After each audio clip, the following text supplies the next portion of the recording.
No, I'm kidding. I'm sorry. Am I being rude? So, I obviously agree with everything that's been said in terms of how welcoming Nini is, and how loving and kind and hospitable. And I'm sorry. Yeah, you're an actor. Thanks for the reminder. And so my most fond memory of Nini is actually, and you're gonna have to help me out with the dates and the specific parts of this, because I know you'll probably remember this.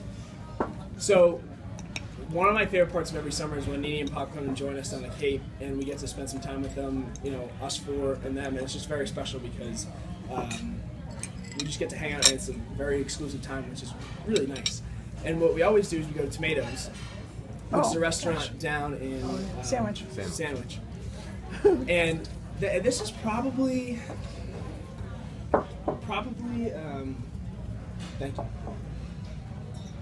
Do you remember? I told you I was. Do you remember how old we were for this? I was probably like 19, and Brian was probably 17 or something like that. So it was a little while ago now. And Way back then. so I don't think I ever knew.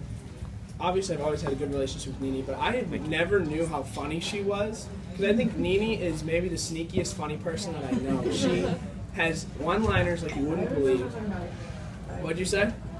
You guys are You know exactly what we're going to talk hilarious. about. And so we had been going to Tomatoes for a long time, so we're back, and it's a very regular dinner. And me and Nini are sitting next to each other, and some lady. it's late into the dinner, and we're talking about, I think we're talking about her growing up in childhood, and then into her first, when she was living with her moms and family. And she started telling me the story about this Chinese woman. Oh, please. Who used to live with Yeah. her, who was this Chinese woman who she had very nice things to say about. However, she goes, that lady was an absolute psycho. She goes, she had, what was it, chickens? Yeah. And she would Chase the chickens around them. Would she sing? What was it? You gotta help me. She would chase chickens around, and she had little kids who kind of feared for their life. And she had a dog chasing them. And she had a dog chase her around. And I could never do the story justice, but I think I cried laughing at how hilarious the story was, because I didn't know Nini was capable of telling such a fantastically funny story. It's a true story. And I know it's a true story. I think you should tell it at some point. And so I just really appreciate that. Nini, I think, has a special sense of humor.